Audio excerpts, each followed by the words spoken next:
Question number 4 का, and उसमें मेरे को क्या क्या गिवन किया गया है। तो सबसे पहले गिवन जो पोर्शन है उनको राइट करेंगे, गिवन क्या क्या गिवन है। सबसे पहले उसने क्वेश्चन में गिवन किया है मेरे को कि पी क्यू और एस टी पैरेलल है, पी क्यू लाइन पैरेलल है एस टी के, that means this line is parallel to this line, okay. And after क्या बोला है मेरे को कि angle P Q R, angle P Q R equals to है 110 degree, and angle R S T, angle R S T वो कितना है 130 डिग्री। तो ये टू एंगल्स भी गिवन है, एंड एंगल मेरे को जो फाइंड करना है वो है Q R S, Q R S मेरे को एंगल फाइंड करना है। तो सिंपल सी बात है कि जो एंगल फाइंड करना है वो एंगल है कहां, सबसे पहले उसको ऑब्जर्व करते हैं। क्यू आर एस मतलब सिंपल सी बात है कि क्यू आर एस आपको फाइंड करना है। अब क्यू आर एस कहां है, ये रहा, तो आपको ये वाला एंगल बताना है। तो आप इस एंगल को बताने के लिए क्या करोगे, तो थोड़ा सा ध्यान देना, भी बहुत ही इजी क्वेश्चन है। तो सिंपल सी बात है कि आपको ये एंगल बताना है।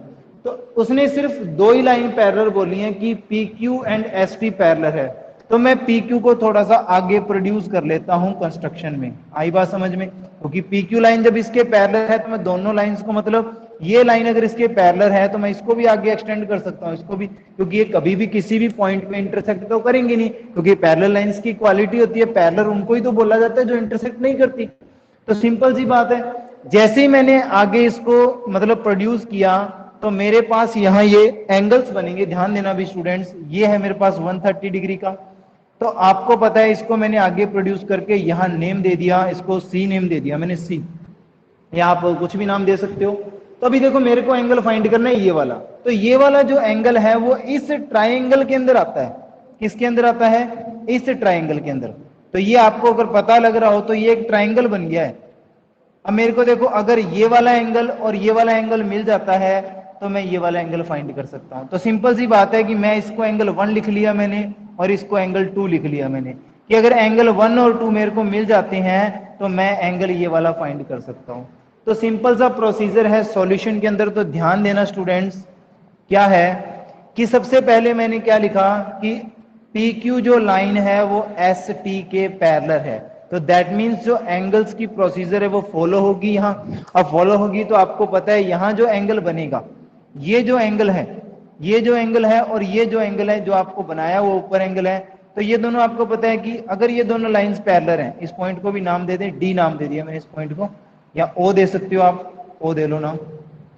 तो ये ओ नाम दे दिया मैंने इसको। तो सिंपल सी बात है कि ये एंगल और ये एंगल कौन से एंगल होंगे, कोरेस्पॉन्डिंग एंगल होंगे जो same side of the transversal होते हैं। जब ये दोनों लाइंस पैरेलल, जब टू लाइंस पैरेलल हैं तो जो लाइन इनको इंटरसेक्ट करती है उसको ट्रांसवर्सल बोला जाता है, और उस ट्रांसवर्सल की जो सेम साइड एंगल्स बनते हैं उनका सम 180 होता है, आर सप्लीमेंट्री होते हैं। तो सिंपल सी बात है, यहां आप क्या लिखोगे कि angle, angle T S O, T S O plus angle कौन सा, S O C, angle S O C equals to होगा 180।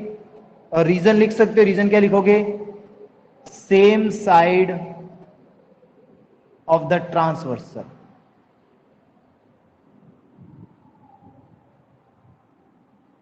ओके, तो सिंपल सी प्रोसीजर है। अभी आपको पता लग गया कि ये एंगल 130 का आपके पास गिवन है क्वेश्चन में। इससे कोई फर्क नहीं पड़ता कि आप टी एस ओ लिखो या टी एस आर लिखो, क्योंकि जो ये ओ पॉइंट है ये एस टी लाइन पे ही है। तो एस टी लाइन पे कोई भी पॉइंट हो तो वो उसको एंगल को ही काउंट करेगा। तो ये एंगल मेरे पास है 130 डिग्री का, तो सिंपल सी बात है। और ये वाला एंगल मेरे पास फाइंड करना है एस ओ सी, तो ये एंगल जो मेरे पास आ जाएगा कितना, angle S O C equals to 180 degree minus 130 degree. So angle S O C equals to 50 degree. जब एंगल एस ओ सी 50 का आ जाता है तो ये जो दोनों एंगल हैं वो वर्टिकल अपोजिट एंगल है। तो आप नीचे लिख दोगे क्या, एक लाइन में लिखोगे कि एंगल कौन कौन सा, angle S O C equal है एंगल 2 के, because vertical opposite angle.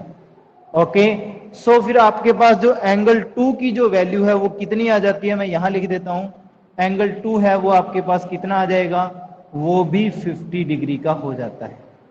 I hope आपको इतनी सी बात क्लियर होगी कि एंगल 2 की वैल्यू मैंने फाइंड कर ली है। एंड सेम थिंग मैंने यहां भी क्या किया कि ये एंगल और ये एंगल लीनियर पेयर बनेंगे, तो आप लिख दोगे कि angle P Q R plus angle कौन सा 1 equals to 180 because linear pair. ठीक है, सिंपल सा प्रोसीजर है, कुछ भी टफ नहीं है। तो अभी ध्यान देना क्या करेंगे, अपने इतना कर देंगे। उसके बाद में एंगल जो मेरे पास ये वाला एंगल है, ये 110 डिग्री क्वेश्चन में गिवन है, तो एंगल 110 और ये एंगल 1, सो एंगल 1 की वैल्यू कितनी आ जाएगी मेरे पास 70। आप माइनस करोगे तो आपको पता लग जाएगा एंगल 1 की वैल्यू कितनी आ गई 70।